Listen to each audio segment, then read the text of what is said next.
Êxodo, capítulo 31, versículo 16 e 17. O povo de Israel deverá guardar este dia como um sinal da aliança. É um sinal de união para sempre, entre mim e o povo de Israel. Porque eu, o Senhor, fiz os céus e a terra em 6 dias. E no 7º dia parei de trabalhar e descansei. E é por isso que você tem que guardar o sábado. Será mesmo?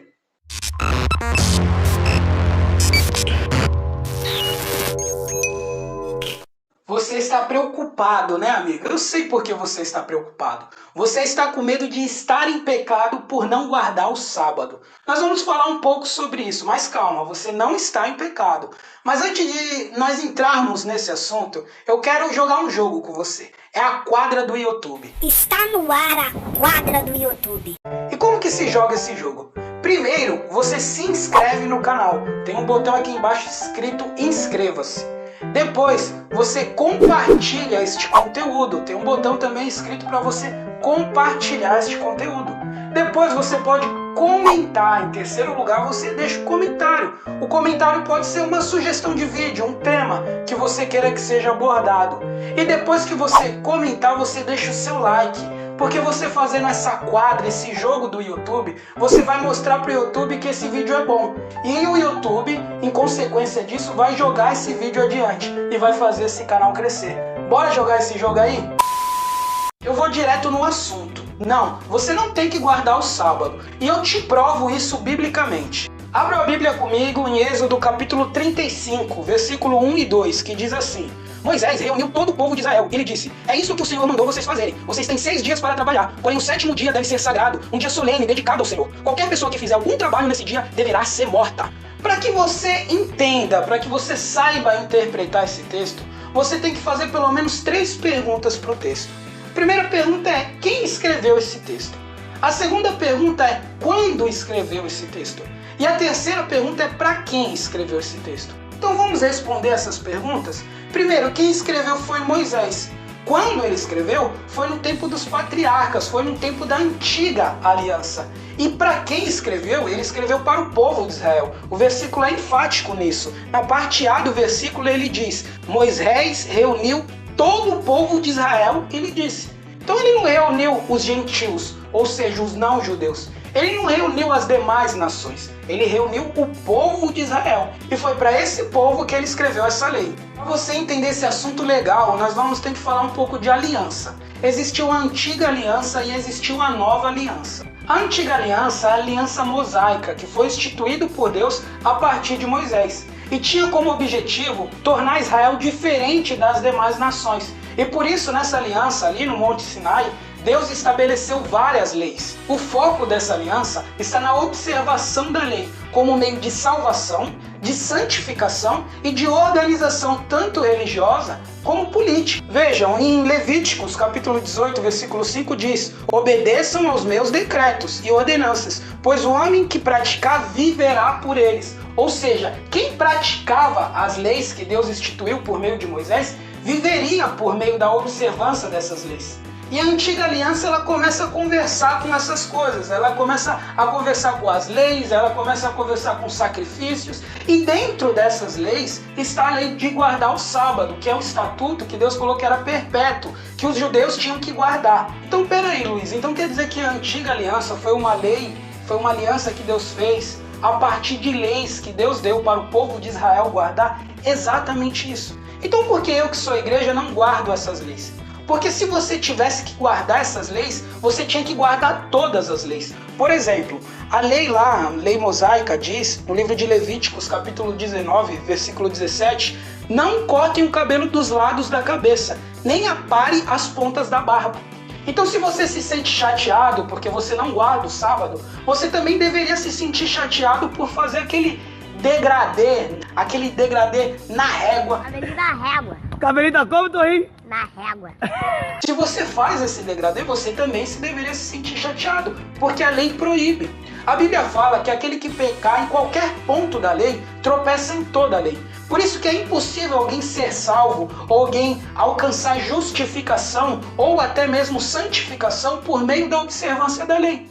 Então, se é impossível o homem ser salvo por meio da lei, por que Deus deu a lei? A resposta disso está em Gálatas, capítulo 3, versículo 24, que diz assim: assim a lei foi o nosso tutor até Cristo, para que fôssemos justificados pela fé. Agora, porém, tendo chegado à fé, já não estamos mais sob o controle do tutor. O que o apóstolo Paulo ele diz aqui?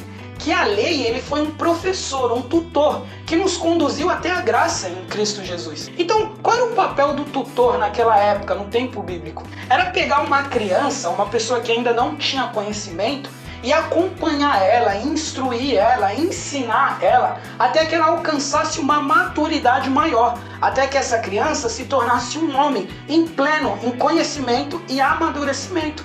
E assim o apóstolo Paulo fala que a lei é um aio, é um tutor até a graça por meio de Jesus Cristo. Ou seja, ela pegou a humanidade e acompanhou a humanidade, instruiu a humanidade, até que a humanidade chegasse a um conhecimento, a um amadurecimento pleno, a ponto de conseguir receber a salvação por meio da fé em Jesus Cristo. Então a lei, ela foi um caminho, ela foi uma ponte para nos conduzir para uma nova aliança, a aliança que está em Cristo Jesus. Aquela aliança onde Jesus Cristo ele levantou o cálice, ele disse: esse é o meu sangue, fazei isso em memória de mim. Esta é a nova aliança, é a aliança do sangue que é derramado em favor de muitos. E a partir dessa nova aliança que se começa a construir o cristianismo. E nessa nova aliança, na aliança de Cristo, cujo Cristo é o grande sacerdote, Deus ele não pede para guardar o sábado, Deus ele não orienta através dos apóstolos para guardar essas leis que estão na antiga aliança.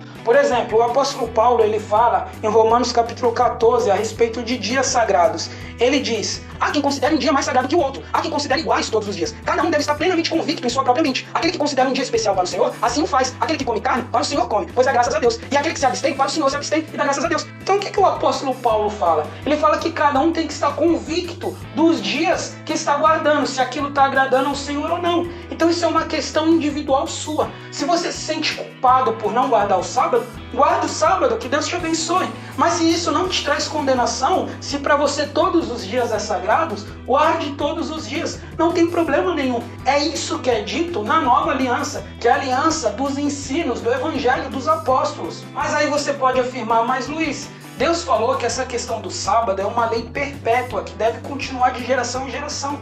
Mas se eu te falar que isso é relativo? Por exemplo, a Bíblia Sagrada fala a questão da circuncisão. Ela diz que é uma lei perpétua. Só que essa questão da circuncisão, ela não precisa ser acrescentada na nova aliança. Existem também muitas leis a respeito de sacrifícios que é dito no Antigo Testamento que são leis perpétuas, que são sacrifícios que devem ser feitos perpetualmente. Só que eles não são mais feitos, porque na nova aliança não há mais necessidade de sacrifício, porque Cristo foi o sacrifício perfeito por nós. Então quando a Bíblia fala que é uma aliança perpétua, é perpétuo nos limites da antiga aliança. Então enquanto houvesse antiga aliança, deveria haver aquelas práticas, deveria haver aquelas leis. Mas depois que a antiga aliança ela não foi, não vamos dizer superada, mas foi continuada com a nova aliança por meio de Cristo Jesus, essas práticas devem ser ficadas por trás. E uma nova prática deve ser adotada, que é a prática em andar em novidade de vida, cujas leis que vão nos guiar não são mais leis que foram escritas em madeiras, em tábuas, escritas por mãos de homens, mas são escritas pelo Espírito de Deus no nosso coração. Essas leis é que vão nos guiar e vão nos dizer o que é certo e o que é errado. E é claro, nós temos várias instruções dos apóstolos, porque os apóstolos, aquilo que eles escreveram, estão escritos, são baseados na nova aliança, naquilo que Jesus Cristo falou: o Espírito Santo vai te lembrar, e quando o Espírito Santo te lembrar, dizendo isso para os apóstolos, vocês ensinem. E o resumo da nova aliança, Jesus Cristo já deixou, que é amar a Deus sobre todas as coisas e ao nosso próximo como a nós mesmos. Se a gente fizer isso, a gente observa toda a lei. Se você gostou desse vídeo, compartilha, dá o seu like, como eu já falei aí no início do vídeo. É só isso, Deus te abençoe e tchau!